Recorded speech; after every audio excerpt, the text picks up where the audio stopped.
Welcome sa Tinig ng Bayan! Boses ng masa para sa masa! Kung gusto mong marinig ang totoo, like, share at subscribe ka na! Magandang tanghali mga katinig ng bayan! Ngayong araw, pag-uusapan natin ang isang napakainit at napapanahong pahayag. Ayon sa isang ekonomista raw, hindi si VP Sara Duterte ang dapat sisihin sa lumalalang lagay ng edukasyon sa bansa, kundi si President Ferdinand Marcos Jr. mismo na may tunay na kapangyarihan sa direksyon ng gobyerno.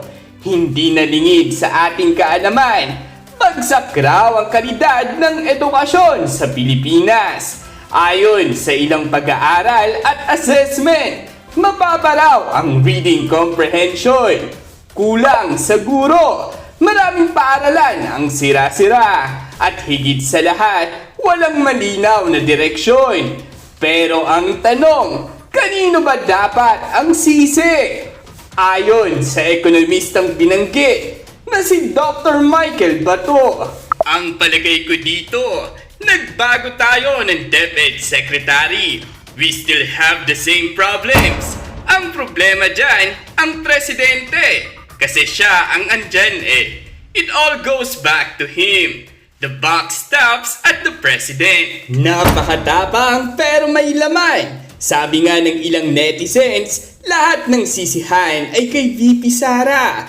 Pero ang national budget, approval ng education policy, at top-down governance ay nasa kamay nga ng Pangulo.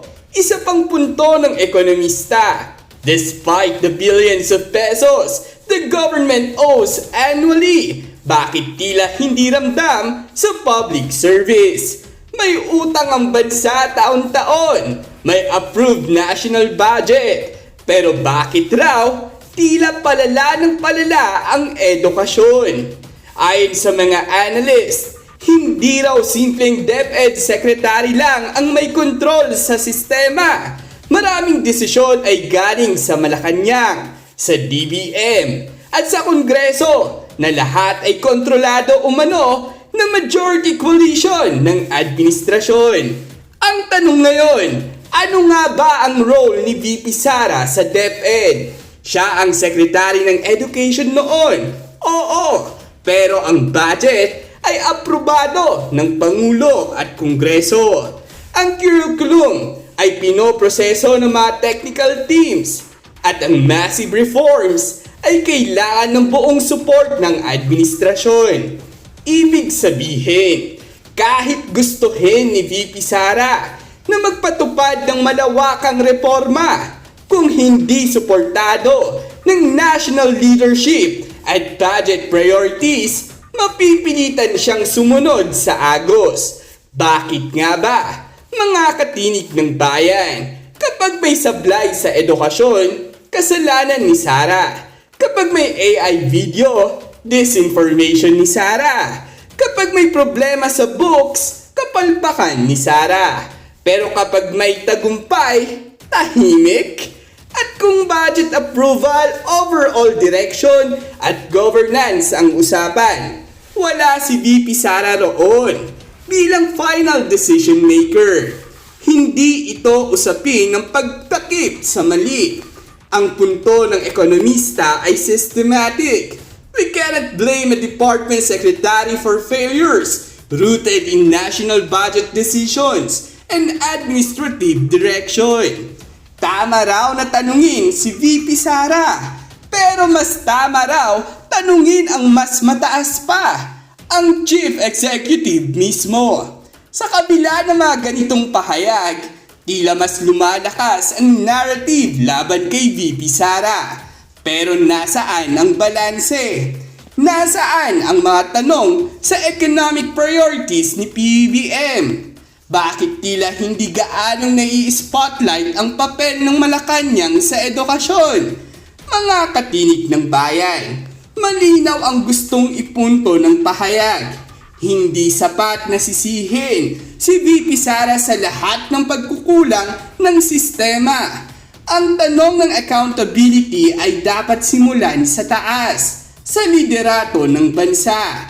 At kung may pagkukulang man, ito ay dapat ituwid ng buo.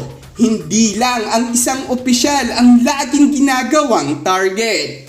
Ito ang tinig ng bayan. At para sa amin, ang katarungan sa impormasyon ay kasing halaga ng katarungan sa bayan. Comment down below, like and share kung nagustuhan nyo ang usapan natin ngayon. At huwag kalimutang mag-subscribe sa Tinig ng Bayan, kung saan ang boses mo ay mahalaga. Samantala, sari-saring komento nga rin ang lumalabas mula sa mga netizens patungkol sa isyong ito. Sabi pa nga nila, weak leader ang presidente, kaya walang solusyon ang paulit-ulit na problema ng ating bayan. Yan ang magandang tanong, saan nga ba napupunta ang perang inuutang at pera ng kaban ng bayan? Kayong wala namang projects na nagagawa at ginagawa.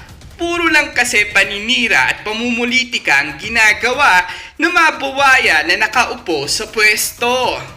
At kahit nga si Senator Amy Marcos na kapatid mismo ni De Junior, tila ba may pasaring na nga rin sa Malacanang. At sinabi pa, ako na ang magsasabi. Masama man ang loob ko kahit kapatid ko ang nakaluklok sa puder.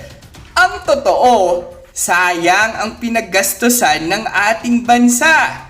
Inubos, bilyon-bilyon sa ayuda at pamimili ng boto. Sabihin na natin ang totoo. Mga katinig ng bayan, sa panahong lumalalim ang krisis sa edukasyon, ayuda at disinformation, ang tanong, may nagsasabi pa ba ng totoo? Kaya maging mapanuri tayo, hindi lang sa balita, kundi pati sa mga leader na nagsasalita.